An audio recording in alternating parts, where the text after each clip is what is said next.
All right, I'll start the show. Hi, folks. Hello. Hello. Yes, 2:01. Sort of on time. That's about as good as I'm going to get. I wanted to let you know a couple things. So I sent out an email yesterday letting you know that your first formative assessment is available in Icon. So 3 questions you should be able to answer off the top of your head, and if not, that gives you a chance to know where to review. The last one, of course, what is your theme song? No wrong answers, except maybe Christmas music.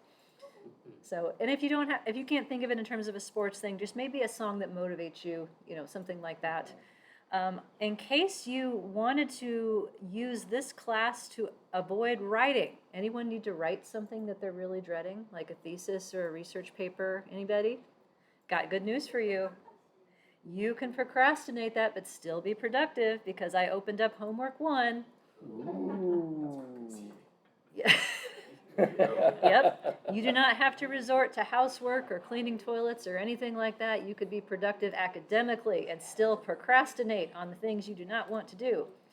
I do that all the time in making your homeworks and your class materials, right? I speak truth. So homework 1 is open. It is part of the online system that you just got to know through homework 0, linked right here. It is due September 16th, so you've got about 10 days or so to work on that. It should not take very long, honestly. I'm asking you for descriptive statistics and to interpret them in a paragraph that would look like a method section. The real point of this assignment is to make sure that you can all get to the software that you need. Either download and install R on your devices or figure out how to get to Stata on the virtual desktop or some other way. I will remind you that I have lots of resources for that. They're all right here next to the assignment due date. I have handouts for getting into the virtual desktop, for doing homework just as a process more generally, and then videos on how to access the desktop and how to get started with Stata in R. So all of those are available to you. Please don't put this off until the last minute and realize that you can't get to the software to do your homework. That's what I don't want. So this should not take long once you've gotten your system up and running. That's the work part here. TAs are going to help you with it, right? Happy to answer questions. No question is stupid, by the way. There is no such thing as a stupid question. So do not feel ashamed or bashful or any of that nonsense. All right, I think that's all the announcements I had. We are going to be in lecture 2 and example 2 for the next several weeks. This is a longer set. It kind of depends on how familiar folks are with the content. So I've taught this content a couple of times, and sometimes folks are like, yeah, we had this before, we're good. And other times the whole class is like, would you say that again, please? So it just depends on how it goes. I do not want to rush through things. This is foundational material, so it will take as long as it takes. How's that sound? All right. So then we were talking about into lecture 2, slide 3 I want to review briefly, just a little bit of vocabulary because we're going to get some notation that goes with it starting today. So from here on out, we're talking about variables as belonging to one of 2 possible categories. A variable is either going to be an outcome, something to be predicted or explained, or is going to be a predictor, which means an explainer. So the terms I will use for this in notation, X is a predictor, Y is an outcome, but here are the synonyms that you may have heard. Predictor is also synonymous with independent variable, usually in a manipulation experimental context. It is also synonymous with covariate, which is often what continuous predictors are called, or ones that other people care about who are not you. Similarly, outcomes are also dependent variables or criterion for one. So you may see these terms in other contexts. They mean the same thing. I'm not going to make distinctions. The distinction is really just the sides of the slide here. Predictor versus outcome. Good with that? All right.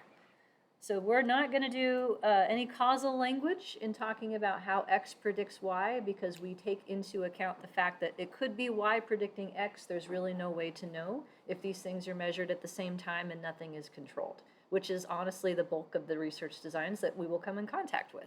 So there's a whole lot more to the story. Causal inference, I believe, is introduced as a topic in design of experiments. Erica, is that true? Yes, she's nodding. And the same person, Ariel Lowe, teaches an entire semester-long course on causal inference. So there's obviously a lot more to it. I would direct you to those resources if you're interested in learning more about it. We are sticking with associative correlational language. So you'll hear me say X predicts Y, but just know that I mean in a modeling sense, not in a theoretical sense. So moving on then, new stuff. You ready for some new stuff? Why not? We're all here. Slide 6 is where I'm picking up in lecture 2 here. So questions concerning more than one variable at a time are best answered using predictive linear models. There are ways of examining bivariate association. So bivariate meaning two variables, things like correlations and chi-squares and stuff. We'll touch a little bit on correlation at the end of this, but a lot of the times your questions are going to be too complex for those simplistic tasks that only look at two things at the same time. You want to look at more stuff than that. So then it's some kind of what's known as a linear model. Models come in different flavors or kinds based on what kind of outcome there are. So general is what we are doing this semester. It is focusing on predicting a continue-ish, at least, quantitative outcome. And we're going to use something called a normal distribution as the basis of what that looks like. That's our story this semester.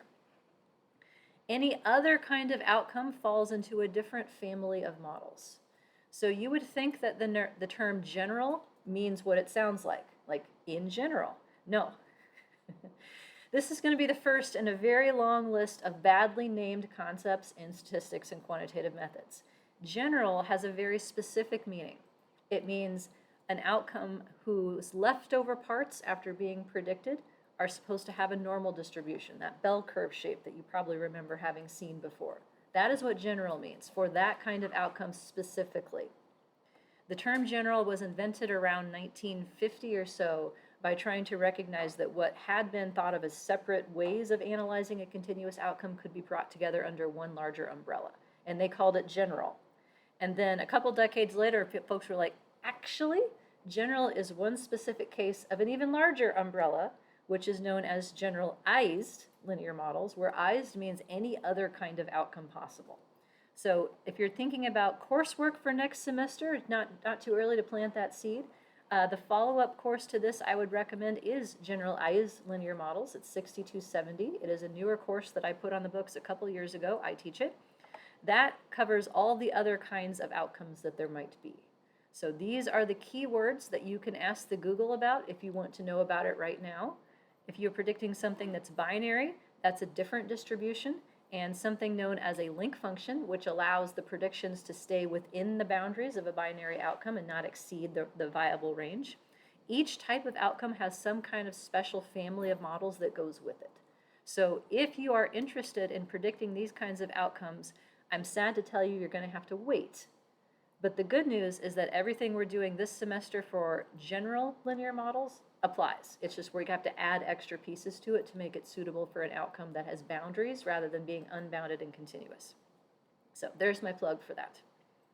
What does linear mean? Some folks have, this may be a confusing term based on what background you come from, so let me tell you what I mean by linear. The models that we will look at in general linear models or generalized linear models have a form that looks like this: constant times variable plus constant times variable plus constant times variable. I'm putting the 1 here as a placeholder because the equations that we will have will not have a variable in the first part. They will literally just have a constant. This formula, though, does not mean that we can only look at linear relationships. It is indeed possible that you can have a nonlinear relationship between variables and still have it in a linear model. So for instance, do I have a for instance? Not yet. I'll do a for instance off the top of my head. If I want a straight line, I can put in a variable and give it a linear slope. If I want a bendy line, one way to make that is to put in the variable squared.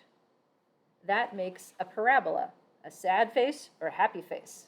That's known as a quadratic trend. So that quadratic trend, even though the line it makes is bendy, is still within a linear model because it follows this form. Like x2 could be x1 squared, and this is still constant times variable plus constant times variable plus constant times variable. So we would say that it's linear in the parameters as opposed to nonlinear in the parameters, which means something like e to the somewhere in your equation, or a log of this in your equation, some kind of nonlinear function instead. We're sticking with linear functions only. This also means that x doesn't have to be a number. X can be a kind. So we can have, whether you're in group 1 or group 2 as x1, for instance. It doesn't have to be continuous. Historically, This is where the general term came from in uniting these different worlds. This material has been taught in different classes with different words and different notation systems, and I don't like that, and that's why I don't do it. So it's called linear multiple regression if you're predicting a continuous outcome from quantitative predictors, numbers. It is called analysis of variance if you're predicting a quantitative outcome from categorical or not number kinds of variables. And if you have both, it's either called analysis of covariance or regression, depending on your textbook. These are all special cases of one idea. What kind of predictor you put in makes the model called something new, but it really doesn't change the machinery or how you interpret it or how you estimate it. So this is all going to be under one umbrella term. So we are going to cover all of these as special cases, starting with the simpler versions and are moving our way into the more complex versions. And we will only need one command in the software to do this. So in Stata, you are going to learn how to do all of this under the regress command only, one thing. In R, there is a base R function called LM, which stands for linear models. That's all you need to do the bulk of these analyses. In SAS, if you're interested in learning that, I have SAS within the download files, not within the handouts. I'm happy to help with it though. GLM is the function in SAS. There's also one called regress that does a few other things for that. So all of this under one umbrella is the goal. That makes it easier, I think, than thinking of it as like 20 different separate permutations you have to learn. Okay, so welcome. General linear models, here we go. New notation systems. So describing how X predictors relate to Y, if we only have one outcome, that is called a univariate general linear model. If we have more than one, that's multivariate. That is also covered in the spring course. We're not going to be able to get there this semester. The starting point for any model is to represent the univariate characteristics of our outcome and then start to talk about how those need to change based on the predictive information we're going to include. So that means for a continuous variable, a quantitative variable, the first thing that we'll do is reproduce its mean and variance. That's the starting point. If I don't know anything else about a person and I want to guess their outcome, my best guess is going to be the mean of that outcome. It's known as expected value, I believe, in mathematical terms. It's expected. There's a reason for that. So here's our first model. This little thing right here, this is the jumping off point. Y sub I, that is a variable in your data set that holds your outcome, is equal to beta 0. That's what I'm going to call this, beta sub 0. Other folks will call this beta naught. I'm not going to call it beta naught. That's just weird. Beta 0. Then we have our friend E. Is E a variable or a constant? There's one thing to check for in answering that question. If Y sub I is per person, because it has an I, what do you think E is? Don't think too hard. This is not a trick question, I promise. Yeah, per person. So this is a variable. Beta 0 does not have an I. That makes it a constant. A constant means it applies to everyone equally regardless of who they are. I means for you. So this thing, beta, it's a Greek letter, lowercase, is going to represent values to be estimated by the model, to be found. Things that you don't know and want to know. They are more generally going to be called fixed effects. Fixed means everybody gets the same, this is a constant. The subscripts index which one we are on, starting at 0. So we start at 0, then we'll have 1s, we'll have 2s, and so forth. Now, what do these things mean? Oh, hey, this is called an animation fail, when you have a random text box pop up without context. Just pretend that's not there, yeah. So we're going to call this an empty model, because empty is the term that means no predictors. It's empty, there's nothing in it. All this model is going to do is reproduce the mean and variance of Y. That's our starting point. So beta 0 is known as an intercept. More specifically, I will call it a fixed intercept. Down the road, a few courses from now, there's going to be other kinds, and that's why I'm going to put the right words on it now. It's a fixed intercept. If you remember algebra, you might have known this was called the constant of the equation. Y equals mx plus b. Does that ring a bell? Like in the distant bowels of your memory? Like, oh yeah. Y equals mx plus b. B was the constant.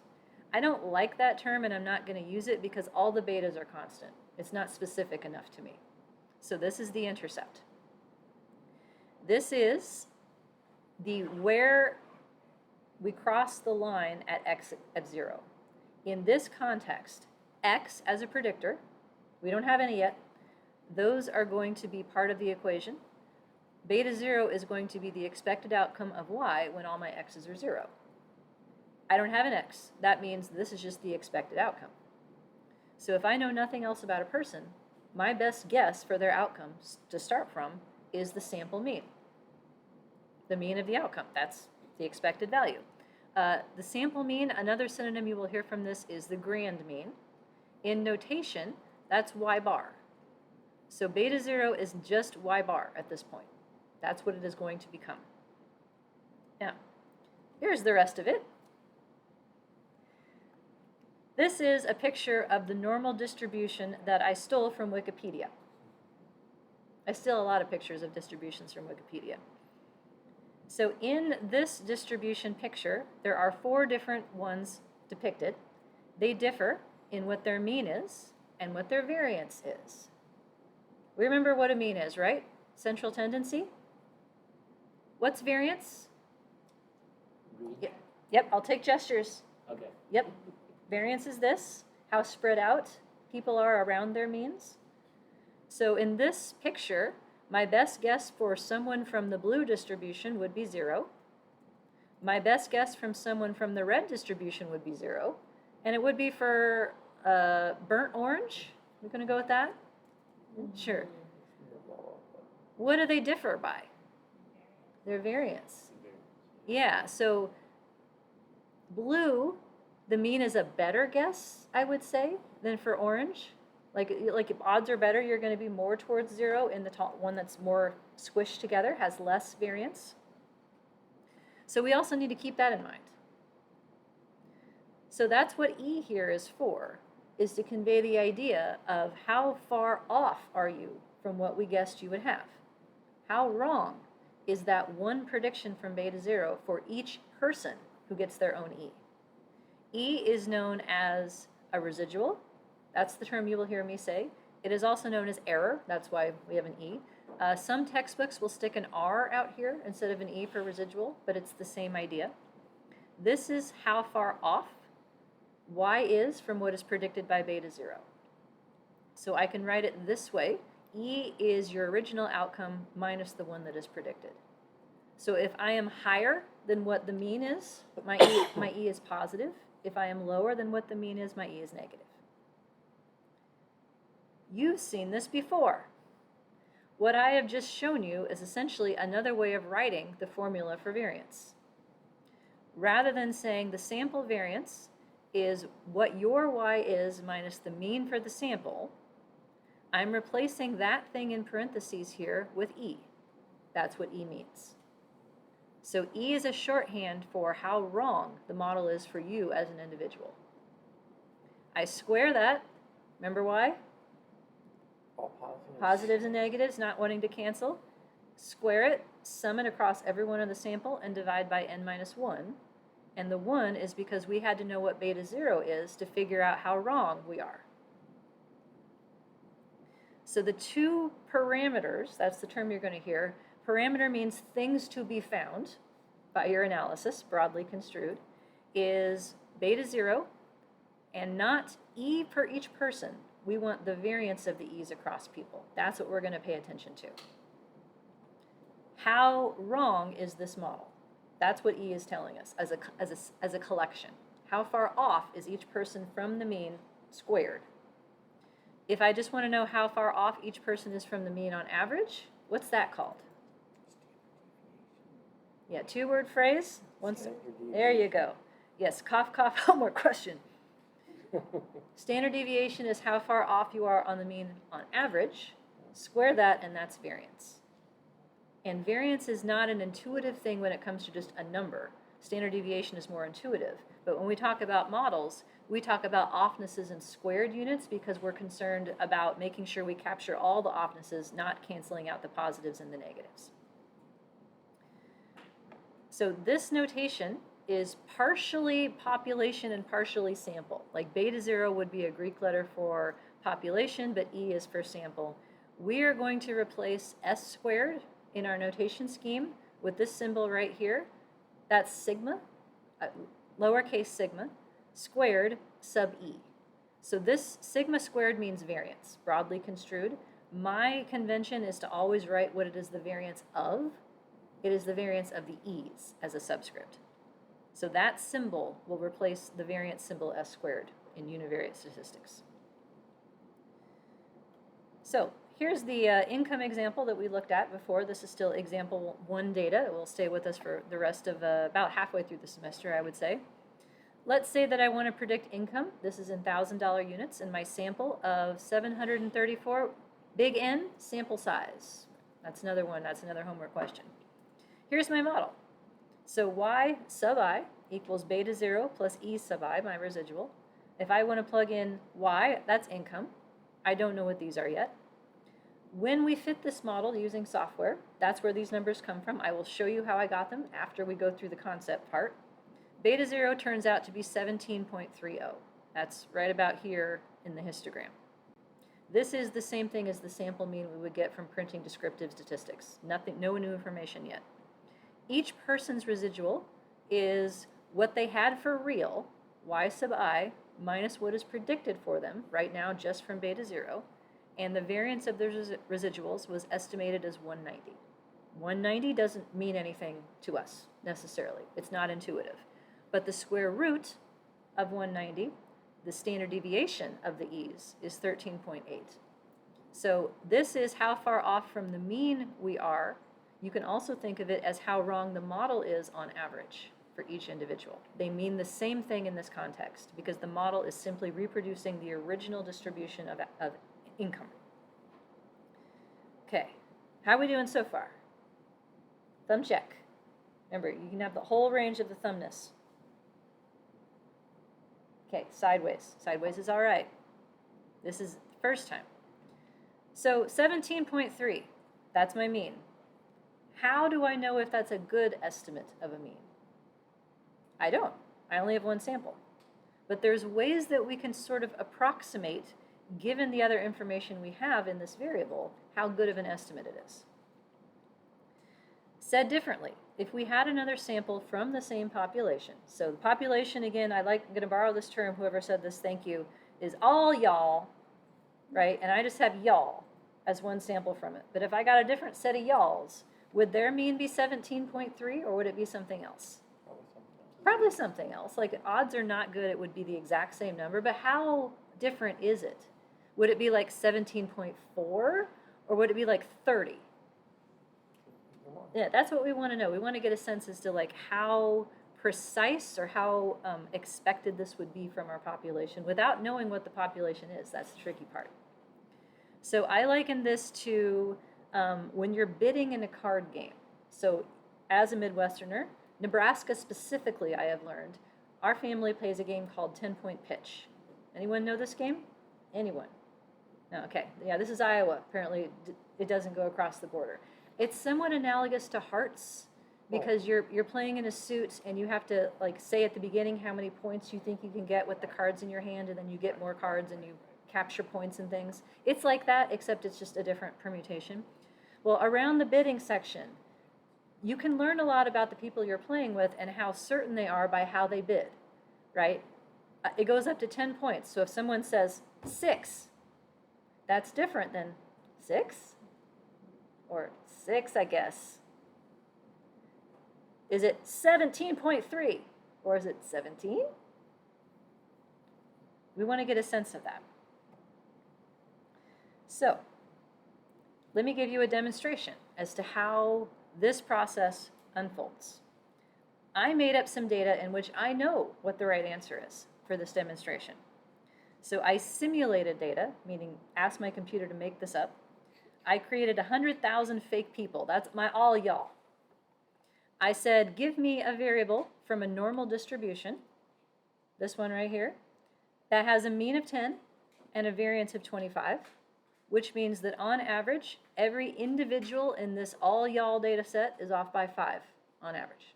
Okay. Now what if I take samples from this?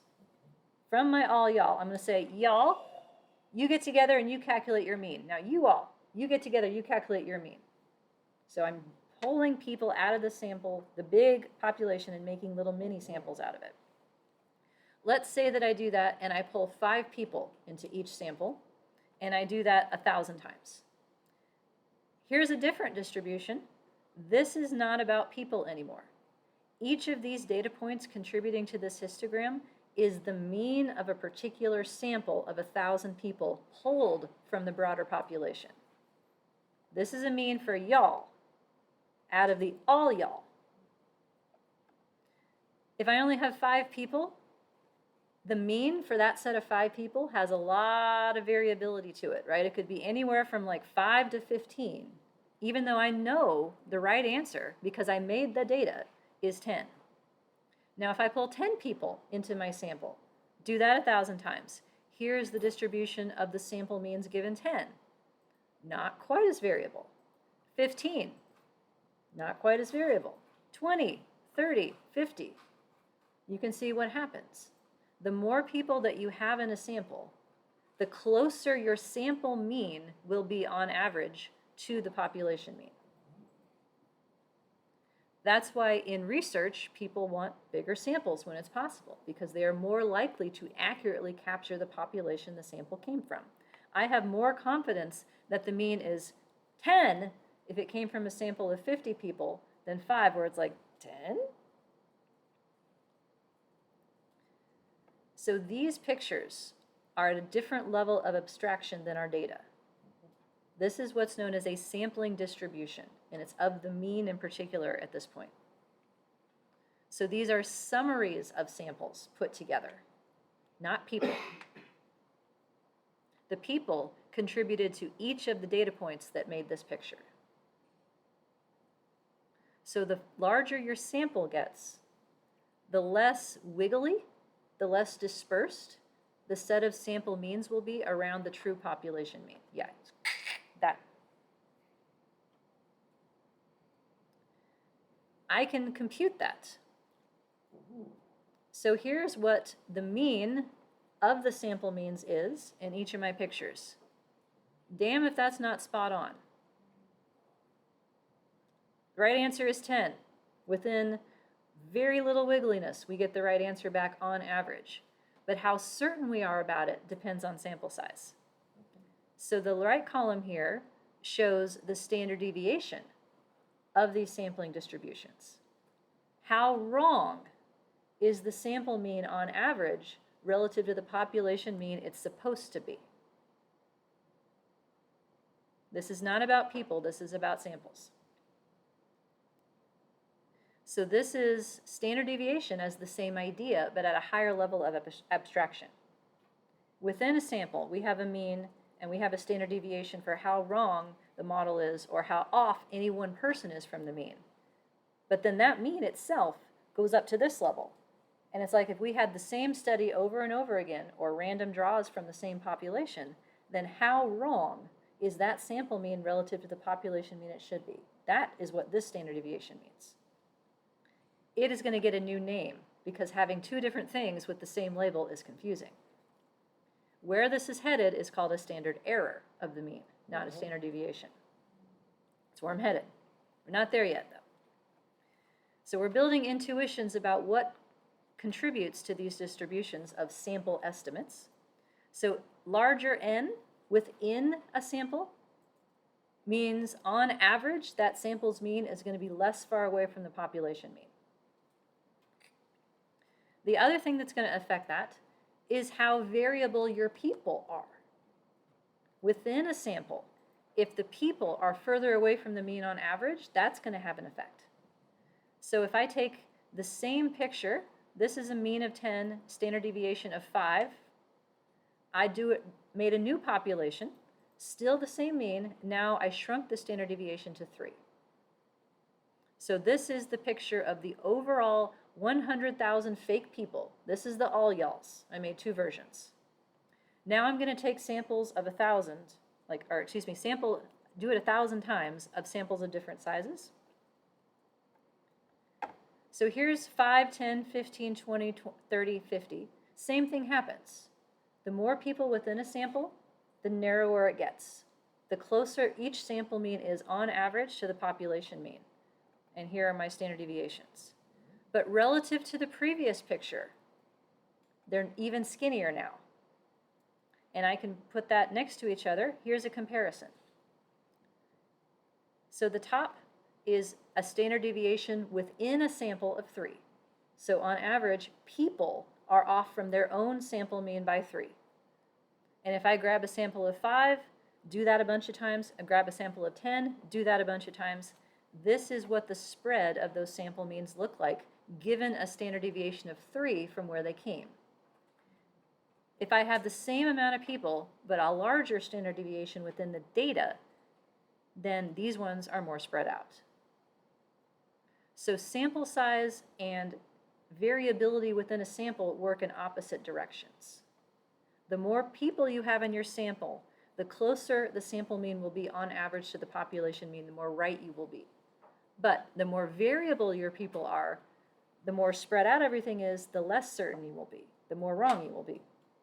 There's more wiggliness for samples that have a larger standard deviation to their people than for samples that have a smaller standard deviation. Okay, how are we doing? Questions? Or things that I can repeat or try to say differently? And Zoomers, I am watching the chat, or you can talk to me, your choice. Cheers. Yes. I'm sorry, but can you explain something more about standard deviation in Yep. the previous slide? I'm not trying to follow you here. This one? On 14? Or 14.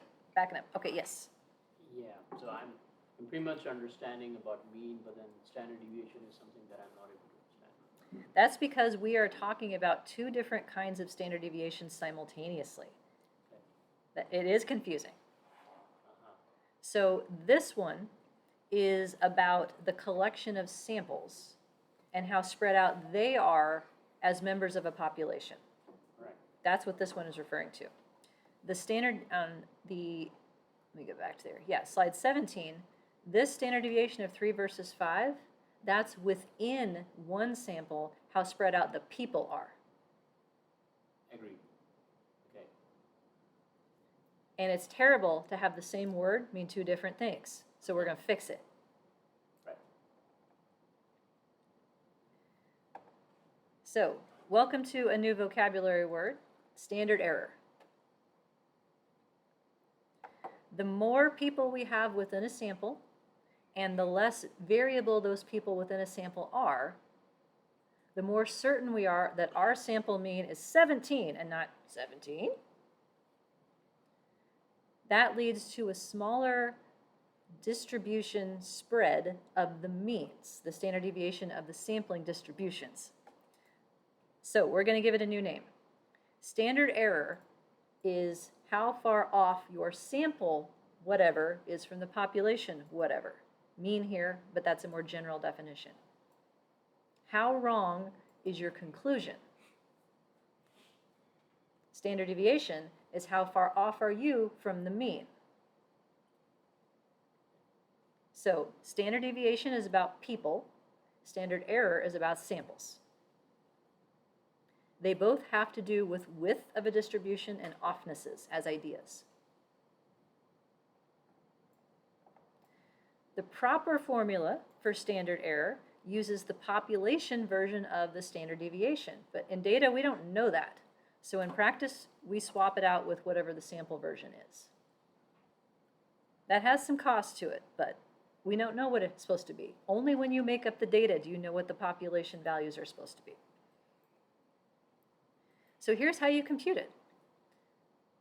Standard deviation over square root of n, or alternatively, variance over n square rooted. Take your pick, I don't care. They work out to be the same thing.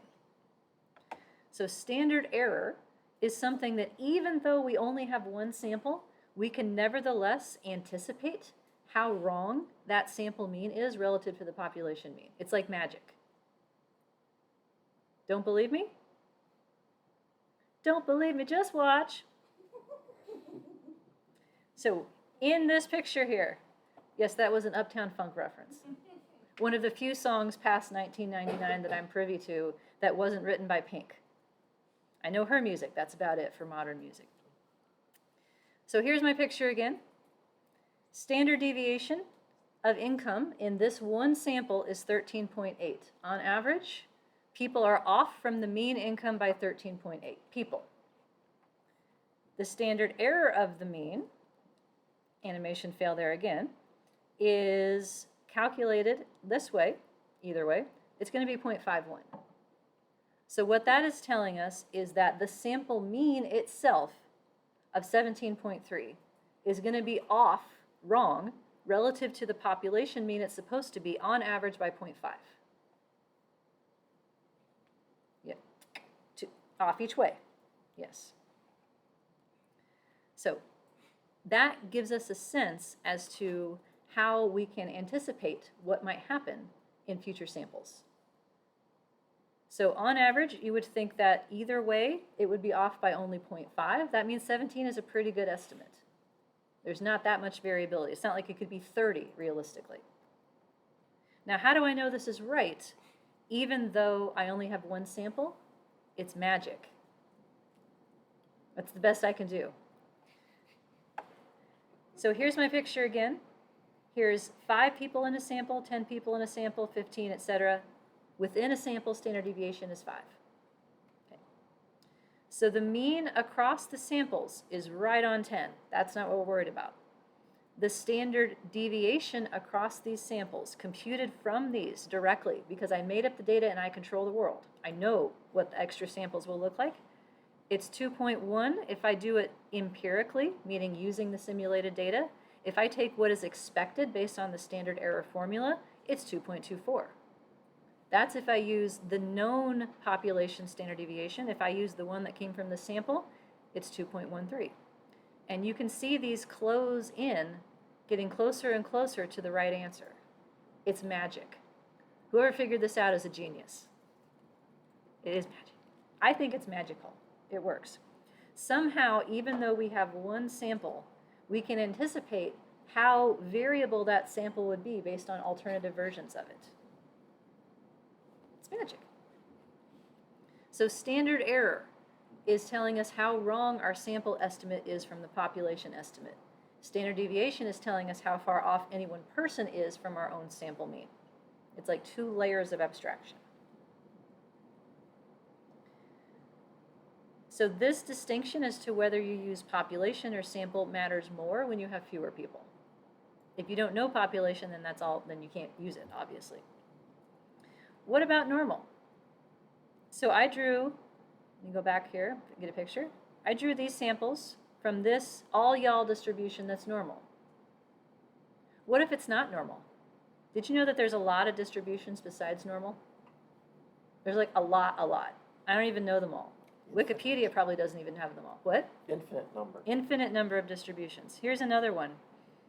Getting back up to slide 21. I made a new fake sample of all y'alls.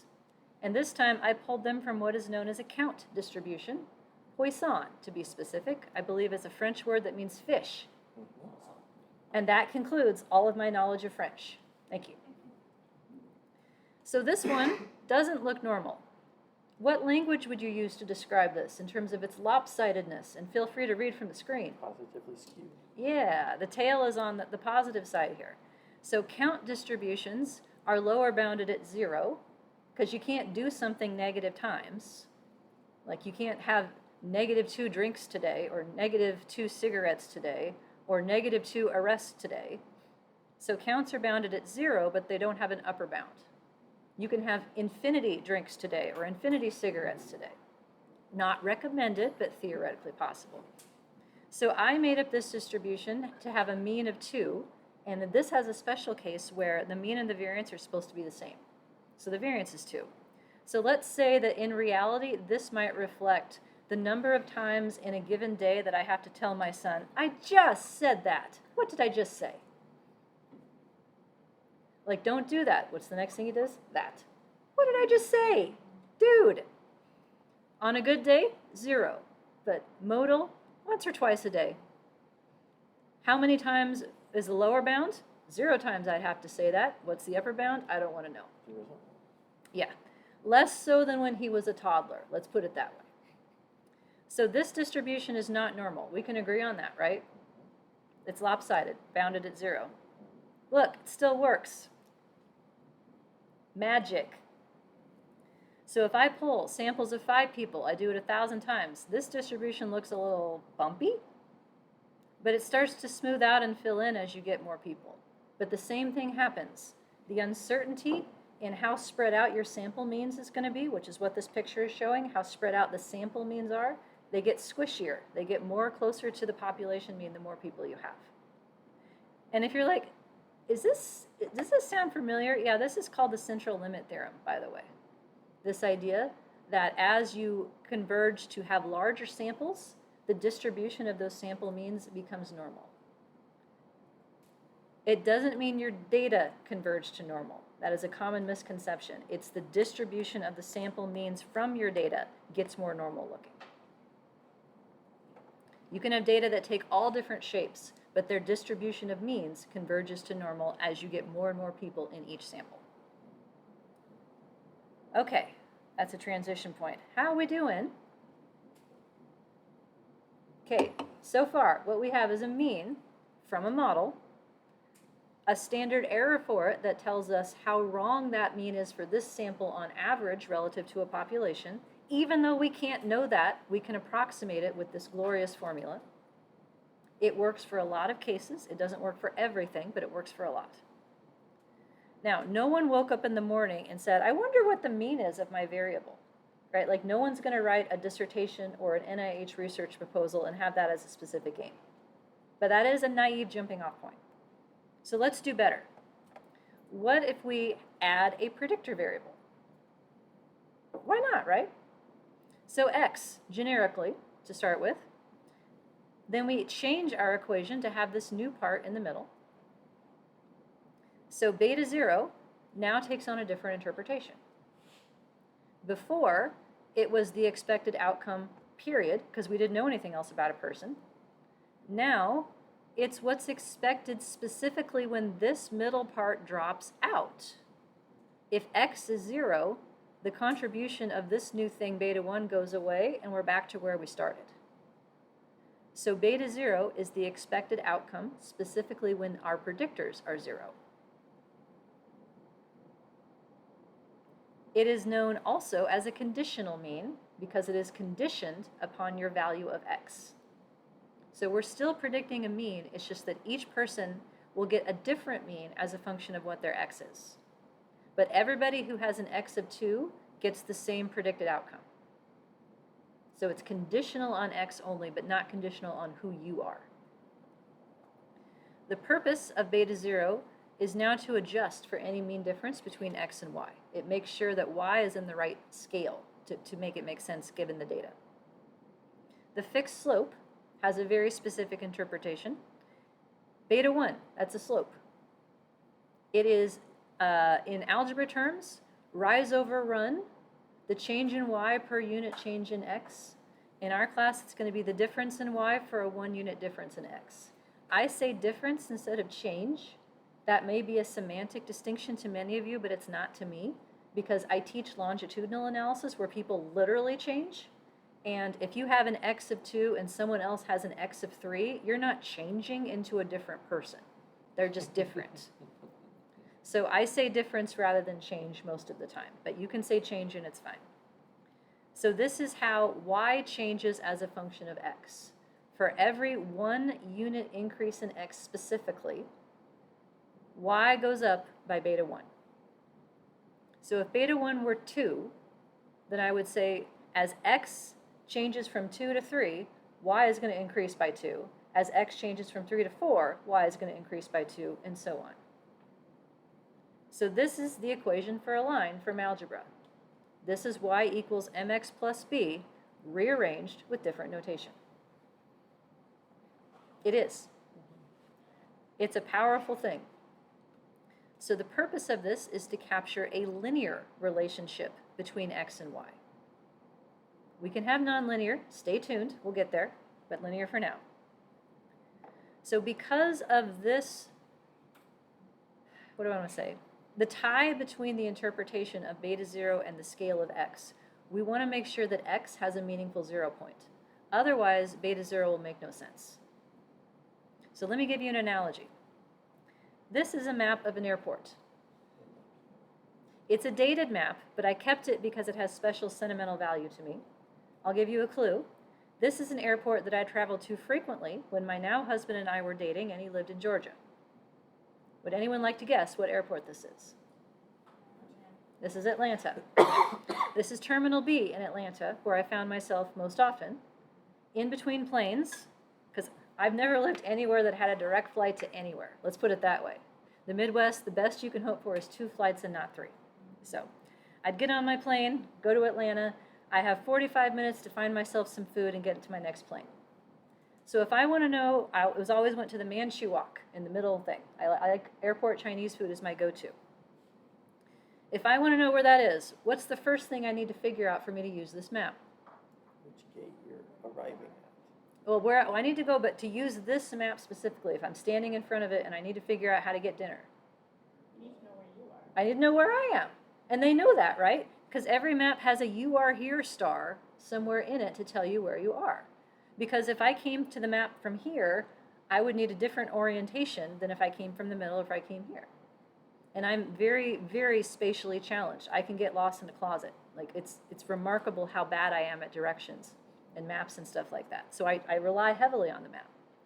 So the "you are here" sign is very important to understanding the map. Now, if you think of your data as a map, the intercept is the "you are here" sign. It is the reference point for what the slopes do to go up or down. So it's nice, it's convenient, if the "you are here" sign is actually in the map and not over in, like, the Kansas City airport instead. That's not as helpful. So to make sure that the intercept is within the map, we might need to rescale our predictors so that 0 is within the scale of the predictor. So here is an example with some pictures. This is income as our outcome, and I'm now predicting it with years of education, because theoretically, the more you go to school, the more money you make, right? Ha ha ha ha. Yes. No, Zoomers are traumatized that I mentioned algebra. You know what? If you failed algebra, it don't matter. You're going to do this. It's going to be fine. I'm just like linking it to things you have seen before. If you haven't seen it before, that's fine. So this is a picture that shows the end result of the analysis we're going to do. Our software told us that if we put education in years into the model as a predictor of income in thousands of dollars, that there is a slope of 1.82 for the effect of education. That means for every additional year of education, so per unit, you always want to put the units in terms of numbers that mean something if possible. Per year, as a unit of education, income in thousands of dollars is expected to be higher by 1.82. So $1,820 per year of education. What a deal. So the intercept, though, is estimated as this curious value of -8. Can you make -$8,000? Yes. Yeah. If you go If losing. you pay them to do the work. Yeah. No, they're traumatized by the Atlanta airport. I misunderstood. Sorry. Well, fortunately, it's not that sign anymore. The new one looks a little bit different. And the Kansas City airport is remarkable now, by the way. If you haven't been down there, it's much better than it used to be. Anyway, assuming that you're not broke, you haven't lost money in investments, or you're not paying money to make money, you can't make no money, like negative money. But if you think about it as, well, this is the expected value of y when x is 0, and you trail your regression line all the way down to where 0 is, now it makes sense. So -8 is the logical result of following this line that describes the relationship linearly between x and y to its conclusion at 0. Now, this is a scatter plot. You've seen these before, maybe? So it's just each of these dots is a combination of x and y for a particular person in my sample. Do you see any dots over here with no education? No, and on most surveys you won't, because people with 0 years of education are unlikely to be in your research sample. So we want to move it. This is the analog of having the "you are here" sign at another airport or another terminal. Like, it's way outside the data, it's not going to help us. So we want to move it to somewhere preferably in the middle, or at least to a value of x that means something. So the way that we do that is something called centering. This is a topic that does not show up until advanced courses. When other people teach it, I introduce it on day 1 because I want all the model parameters to mean something and be useful. X has units, in this case, of, it looks like about 2 to 20 years of education. In the US educational system, a common benchmark would be 12 years of education, means you've obtained a high school degree or a GED. So let's pick that. I am going to subtract 12 years of education from x and create a new version of this variable. Now 0, if you look at the labels of the x-axis, 0 is where 12 used to be. I've just shifted the whole thing over. But now my intercept has a reasonable interpretation. Someone with a high school degree can expect to make $14,000. The slope, though, has not changed. The line has not changed. What we have changed is the reference point for where the line goes up from or down from. So there's no wrong constants to pick for your data, only weird. As an example of other weirdness, I used to do research in cognitive aging when I was a graduate student and a postdoc. And those samples, adults typically span from, say, 65 to 90. We're looking at cognitive function, physical health, and that kind of thing in their correspondences. So if I wanted to put age in my model as a predictor, and I forgot to center it, let's say that I'm having age predict cognition. The intercept would be the expected cognition score for what kind of person if I did not change my age variable? Baby. A newborn. A baby, yeah, age 0. Now, the software won't have a problem with that. It's happy to make that line go all the way back to 0. But it's kind of weird to talk about a term that's supposed to be characterizing older adults as referring to a newborn. It's weird. It's not helpful. I don't like it. In more advanced models than this, in the multi-level classes I teach, it can actually break the model to do that. Like, you're asking it to find something it can't figure out because it doesn't have the data to do it. So we're going to either add or subtract, usually subtract because most values for a variable are positive, some constant so that 0 means something to us. The sample mean is probably the most common thing to subtract, but I don't find that as useful for things that have a reference unit like this that is more intuitive. The sample minimum might be another way to go. Some people might prefer the max. I mean, something within the range of the data, something within the airport map for the "you are here" sign is ideal. Okay. Questions? Yes? In a journal, are they more likely to use like a minimum to make ease of interpretation as opposed to a centered? Most common thing I see is the sample mean. Oh, I meant for your graph. Oh, for the graph. When you're writing your equation there, and you're shifting it over left or right, however you need to make your data more pretty, so to speak. I think it depends on the context of the model. So in a model that is like this, you may not see people center at all because the constant is the constant. The intercept is usually disregarded, but it has a stronger place in interpreting in other kinds of models that are more complex. So because I know that's coming, like, I just start from this perspective of having x mean something.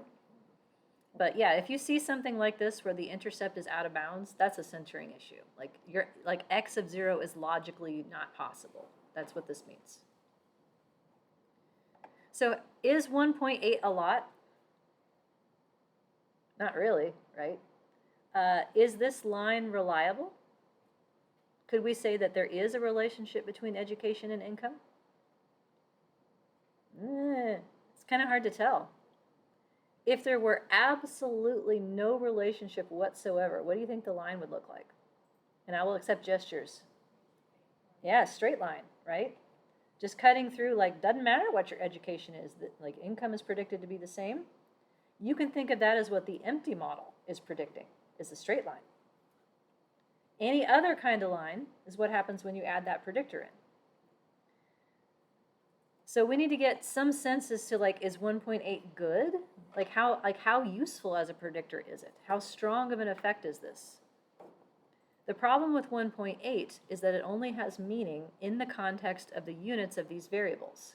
I would have to know that income is in thousands of dollars and that my predictor education is in years to understand what 1.8 is. It's dissatisfying. Let's fix it. So, introducing E to the story here. E is going to help us figure out how useful this slope is. So in this model, we have two fixed effects.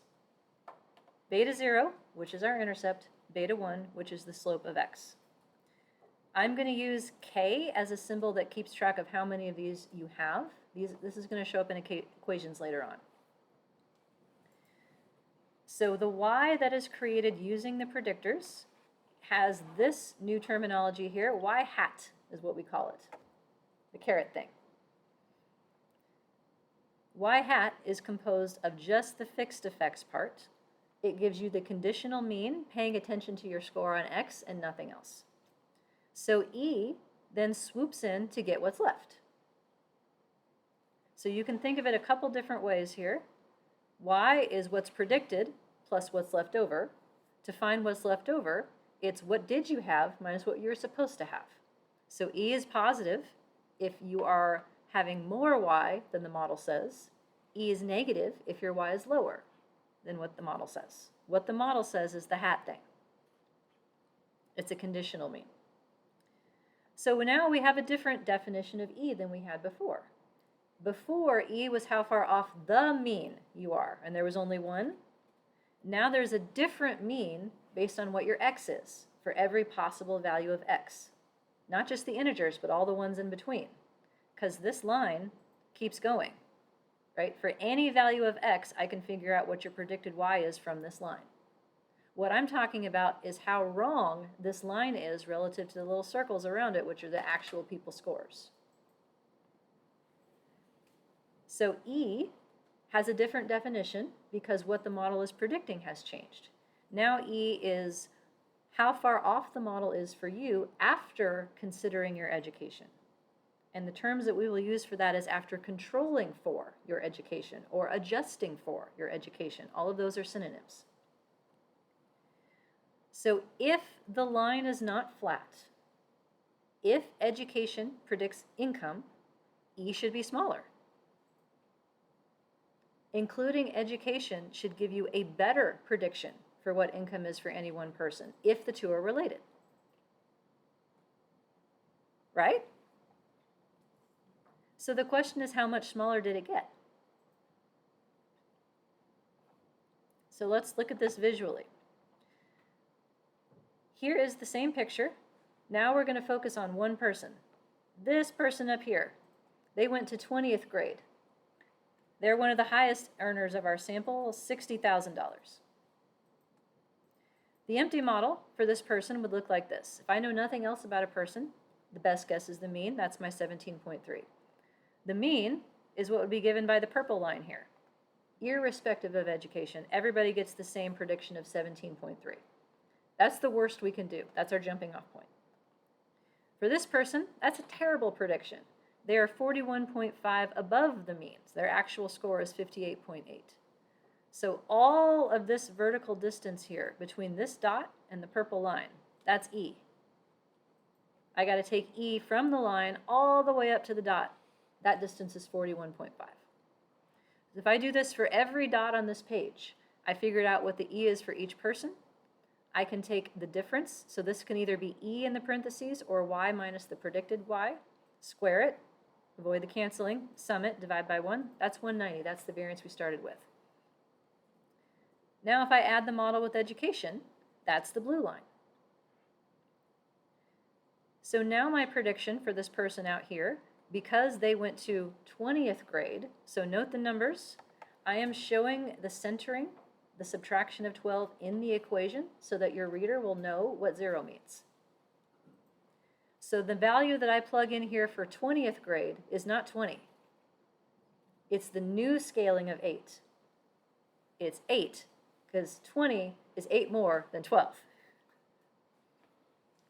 So now, based on this blue regression line, this person has a predicted income of 28.4. Well, that's closer.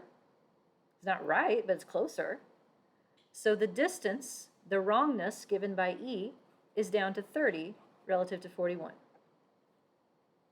So on the picture here, we have taken the total difference from any one data point and the mean given by the purple line and carved it up into two kinds.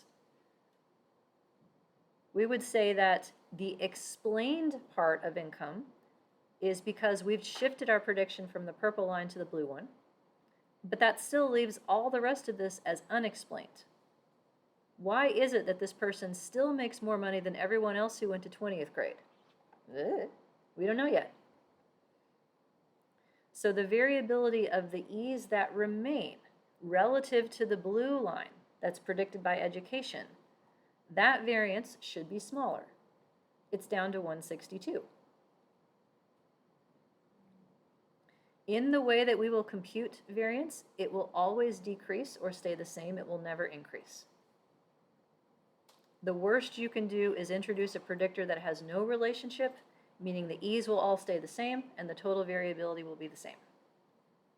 Otherwise, it should go down as you add information, and the amount by which it goes down, we'll compute a proportion for it, is going to tell us a measure of what's known as effect size, how effective our predictors are in describing why some people have higher y's than other people. All right. Okay, how are we doing?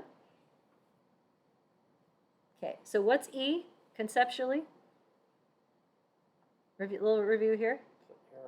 Error. Give me some synonyms. Residual. Offness. Wrongness. I'm making up words left and right, it's fine. So E is conceptually like all the reasons why people have different incomes. And the question is, how many of those reasons are in the model versus not? So the E before is literally all the reasons. The second E is all the reasons that aren't education. And you keep going and going and going, and eventually the goal is to make E go away. Like, you know all the reasons why people have different incomes. That's never going to happen to you, but that's the goal. At least not in the social sciences. Maybe in the harder sciences where everything is more controlled and standardized, perhaps, but not in the social sciences. So how wiggly do you think this slope would be across samples? It's 1.82 now. If I did the same study again, do you think I get 1.82 back? Nope. Think it would be 2 instead? Or just 1.89? We don't know. But guess what? The same magic that allowed us to figure out how wiggly the mean will be allows us to figure out how wiggly the slope will be. Yeah. Yes, indeed. So, let me show you what happens. I made another sample of fake people. I like making up fake people. It's fine. Normally distributed variable.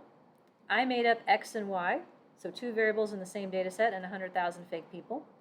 My predictor has a mean that's 0 and a variance of 1. That combination has a special name you might remember from intro stat. Standardized, or what letter goes with that? Anyone? Zoomers, you can play along too. If a variable has a mean of 0 and a variance and standard deviation of 1, we would say that it is a blank scored variable.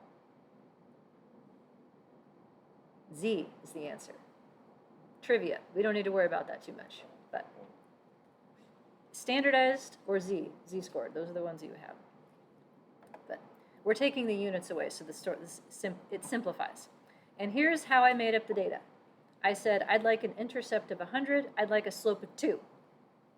Okay, I'm playing God, I can make up the rules, this is what I said.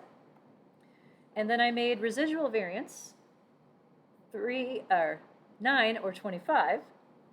So that means if the residual variance is 9, how wrong is my prediction on average? 3. So E is an offness. The average offness would be the standard deviation, square root of this. So in the first set of fake people, they're going to be wrong by 3 on average, and they're going to be wrong by 5 on average in the other. Let's see what happens across 100 samples this time, because it took a little longer to do. Varying sample size and residual variance here. So what these bars are showing are individual slopes from separate samples of y'alls, drawn from the overall population of all y'alls. So if I have 10 people and I make a slope out of that, the first line in the middle here, that's 2, that's the right answer. Am I going to get the right answer back with only 10 people? Maybe on average I am, like the middle is at least where it should be, but it's very spread out. I drew another line around 0, because sometimes in a sample of 10 people, you can end up with a negative slope. Like, that's really wrong. If I have 30 people, nobody's negative, but it's still a little noisy. 50 people, less noisy. How about if I have a larger standard deviation to start with and only 10 people? Even noisier. So the same rules apply. The more people you have in a sample, the closer that sample's estimate will be to what it should be in the population. More consistent. The less variable your people are, the more consistent. It's the same logic. We're just talking about the expected spread of the slopes rather than the spread of the means. And the same magic happens. On average, we get the right answer, but it's a little bit noisy. The standard deviation of these sampling distributions, the offnesses I calculated empirically on average, 1.14. The standard error of the slope from the formulas I'm about to show you gets righter and righter as you get more people and less variability. So it still works, just it's a different formula. All right, do I want to do that? I don't know if I do that. Yeah, I'm going to do a little bit of that. Okay, so what's a standard deviation again? Vocabulary drills. How far are you from the mean? And who is you? Is it a sample or a person? I'm the person. Person, yes. Standard deviation is about the people. Standard deviation is how far off from something you are on average. What we are doing is changing what we're off from. So E is like the idea of being off. The standard deviation of the E's tells us how far off of the people. But now what we're off from, you go back, picture time, is the regression line, not the flat line. So what's the standard error then? If it's not about people, it is about samples. So it is how far off your sample version of the answer is from what the right answer is in the population. That's standard error. And this will be asked approximately 72 times on your homework. So by the end of this semester, you will know this. That's my goal. So standard errors give us a sense as to how much faith we can have in the results that we have. How wiggly is it expected to be across different versions of the same type of sample in the future? This is known as a frequentist perspective of statistics in particular, by the way. You may see that vocabulary word. All right, where are we headed next? I don't know if I want to do that. Yes, formulas. Yeah, he's like, oh, I love formulas, said no one ever. I think it's 311. That's what I think. And I know better than to start formulas at 311 on a Thursday of the second week of classes. All right, I think that's a good stopping point. So let me know if you need anything you can work on your first formative assessment. Do that by Monday night, please. And TAs, if you could stick around for a minute, we'll plan who's going to go over what, because they're going to help go over that discussion. And you can start homework 1 if you'd like to procrastinate on something else. Otherwise, you can take your time and get into it when you feel like it. Deal? All right, then have good weekends. Thank you. Thank you. See you next week. Thanks for being here. Bye, Zoomers.